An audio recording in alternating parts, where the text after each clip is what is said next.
Hello friends, welcome to Sarkari Sakuri Technical and you are watching with Bibrot Kumar. So aji ami Assam Postal Circle and Northeast Postal Circular Gramin Dak Sevokor ji cut-off mark asil hetu বিষয়ে আজি আলোচনা কৰিম আপোনালোকৰ chances কিমান আছে Assam Postal Circle বা Northeast Postal Circular job টু পোৱাৰ ক্ষেত্ৰত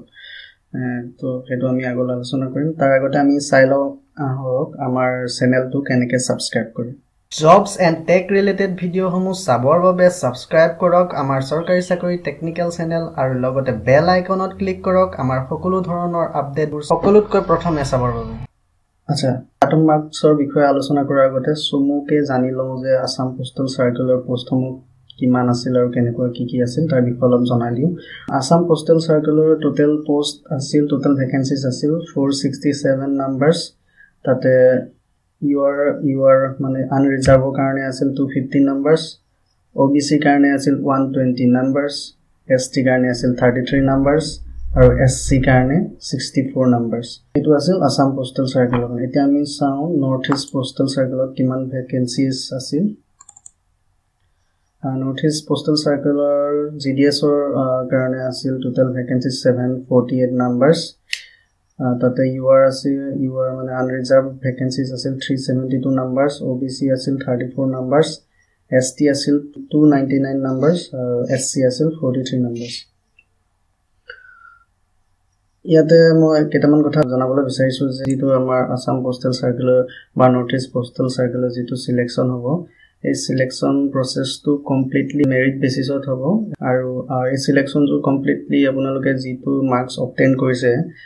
class 10th standard তাৰ ওপৰত বেস কৰি আপোনালোকক সিলেকশন কৰা হ'ব তেওঁলোকে আৰু এটা কথা উল্লেখ কৰিছে যে আসামে হওক বা Northeast Postal Circle-তে হওক যদি কোনো ক্যান্ডিডেটৰ পাৰ্সেন্টেজ যদি সেম হয় তেনে হলে তেওঁলোকৰ এজ ওয়াইজ তেওঁলোকক প্ৰেফাৰেন্স দিয়া হ'ব আগতে পাস কৰা ক্যান্ডিডেটক মানে প্ৰেফাৰেন্স দিয়া হ'ব বৰ্তমান যিবোৰ ক্যান্ডিডেটে এপ্লাই কৰিছে তেওঁলোকৰ আৰু আগৰ ক্যান্ডিডেটৰ মাজত যদি এজ ডিফাৰেন্স থাকে তেনে হলে এজ যাৰ বেছি হ'ব হেতুৰ ওপৰত প্ৰেফাৰেন্স দি সিলেকশন কৰা হ'ব ঠিক আছে তা আমি আগলৈ একবাৰো কাট অফ মাৰ্কস একচুয়ালি কেনেকুৱা হ'ব হেতু বিষয়ে আমি জানি লওঁ তাৰ আগতে আমি আৰু এটা কথা জানিলো যে গ্ৰামীণ ডাক সেৱকৰ পোষ্ট ক্যাটেগৰি ওয়াইজ কেনেকুৱা আছিল GDS BPM আছিল BPM meanings all branch post master আৰু GDS MD mail deliverer GDS MC mail carrier and GDS packer so এই job homo আছিল তাৰে GDS BPM যোনটো branch post master কাৰণে খুব সম্ভৱ ladies candidate preference দিব বুলি মই ভাবিছো কাৰণ এটো ব্ৰাঞ্চ পোস্ট মাস্টাৰ হল অফিশিয়াল ওয়াৰ্ক যদি কোনো মেল ক্যান্ডিডেটস অৰ পাৰ্সেন্টেজ বা ফিমেলৰ পাৰ্সেন্টেজ সেম হয় তেনে হলে প্ৰেফাৰেন্স টু ফিমেলক দিব বুলি আশা কৰা হৈছে কাৰণ এই পোষ্টটো স্পেশালি হল official work so branch post মাস্টাৰৰ কাৰণে প্ৰেফাৰেন্স হয়তো ফিমেল ক্যান্ডিডেটসক দিব পাৰে বৰ্তমান আমি স্ক্ৰিনত যেটো কাট অফ পাৰ্সেন্টেজ দেখাই আছো হেতু আমি একচুয়ালি উৰিষ্যা পোস্টাল সাৰ্কেলত যেটো ৰিজাল্ট বৰ্তমান আউট হৈ গল তাৰ ওপৰত বেস কৰি এন্ড অবজাৰ্ভ কৰি আমি এই আসাম এন্ড নৰ্থইষ্ট পোস্টাল সাৰ্কেলৰ কাৰণে কাট অফ মাৰ্কস টো বাছি উলিয়াইছো সিলেক্ট কৰি উলিয়াইছো ইয়াতে কাট অফ মাৰ্কস লাগিব আনৰিজাৰ্ভৰ ক্ষেত্ৰত 84% to 96% যদি আপুনি 84 পৰা 96% ৰ ভিতৰত আপোনাৰ পাৰ্সেন্টেজ আছে তেনে হলে আপুনি আনৰিজাৰ্ভ ক্যাটেগৰিত সেট বুলি ভাবিব পাৰে নিজকে নেক্সট হল OBC category candidates BC category ক্যান্ডিডেটছৰ কাট অফ মাৰ্কস হ'ব লাগিব 82 ৰ পৰা 95% ৰ ভিতৰত যদি আপুনি 82 ৰ পৰা 95% ৰ ভিতৰত আছে তেনে হলে আপুনি নিজকে সেট বুলি ভাবিব পাৰে আৰু নেক্সট হল SC ক্যাটেগৰি cut off marks সাহক SC ক্যাটেগৰি আপুনি SC ক্যাটেগৰিত আপোনাৰ যদি 80 ৰ পৰা 93% ৰ ভিতৰত থাকে তেনে হলে আপুনি নিজকে সেফ বুলি ভাবিব পাৰে যদি আপোনাৰ 80 বা 93% ৰ ভিতৰত আছে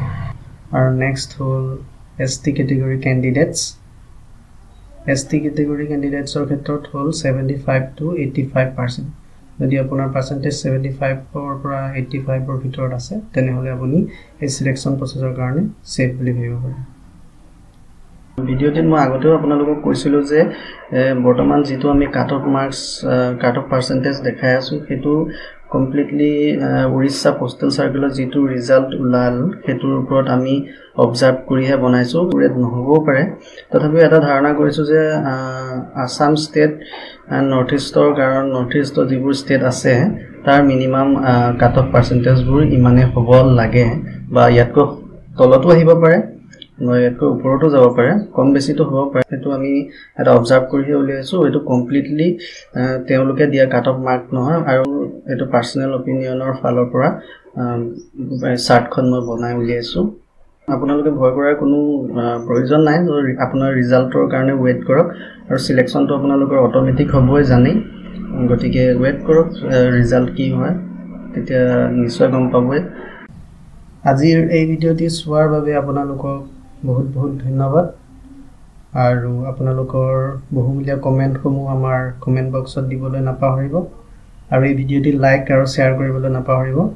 কাৰণ আপোনাৰ দৰে বহুতো এনে ক্যান্ডিডেট আছে যিয়ে নেকি হয়তো এই বিষয়ে সঠিকভাৱে নাজানে গতিকে আপোনালোকে